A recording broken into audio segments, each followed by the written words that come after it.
Ate, maaga ka! Obvious ba? Absent ng professor ko kaya wala na akong klase. Oh.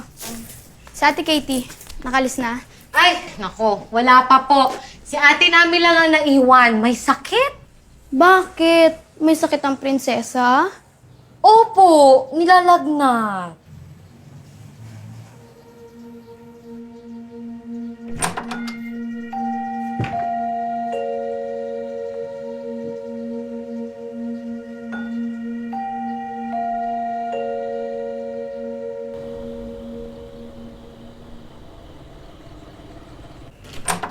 Rosie? Ma'am? Pumasok ka ba sa kwarto ko kanina? Ay, opo ma'am. Naglinis po ako. May nakita kang pera sa tokador ko? Naku ma'am, wala po. Eh bakit kulang yun? Binilang ko yung kanina bago ako umalis. Hindi ko po alam. Eh sino ba tao dito? Di ba kayo-kayo lang? Opo. Ma, baka naman nagkamali ka lang ng bilang. Imposible magkamali ako. Bayad yun ni Mr. Gallego para sa fee sa City Hall. Binilang ko yun. Pumasok ka ba sa kwarto ko? Ano naman gagawin ko dun? Sumagot ka na lang sa tanong ko. Hindi. Wala naman akong dapat gawin dun eh. Eh ba't nawawalan ako ng 3,000? Malay ko. Bakit? Ako lang ba ang tao dito? Eh di ba andyan si Rosie, tsaka si Nami? Huh? Tsaka bakit naman ako magnanakaw? Eh may pera naman ako. Pinadala ako ni Daddy nung birthday ko, kaya may pera ako. Okay, tama na. Eh bakit hindi niyo tignan yung gamit ni Nami? May sakit si Nami ah. Eh ano ngayon? Bakit? Ako lang ba dapat pagdudahan? Tama na, hindi na kailangan. Sige lang po, auntie. Gusto niyo po, pumasok na po kayo. Dami yung dada. Ika na nga. Asan yung gamit mo? Stacy! Sige, tignan mo lahat yan.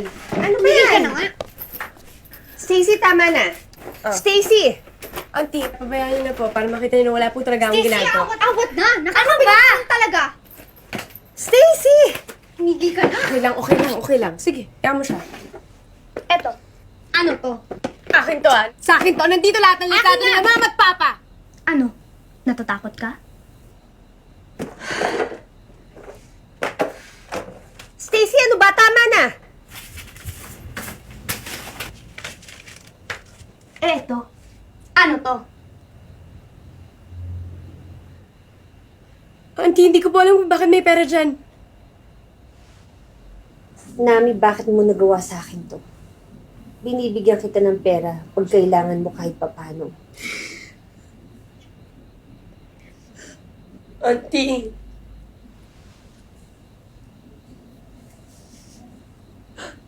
Auntie, naniniwala po ba kayo na ninakawan ko kayo?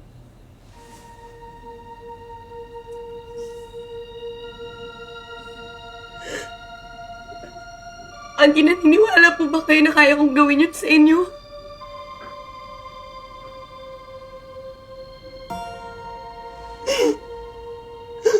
Auntie!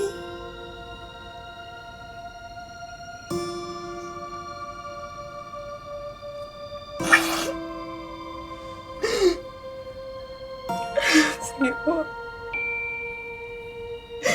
Salamat.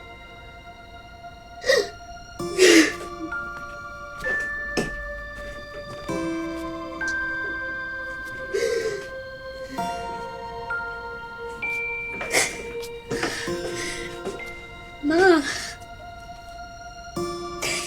hindi magnanakaw si Nami. Sa puso mo, alam mo yan.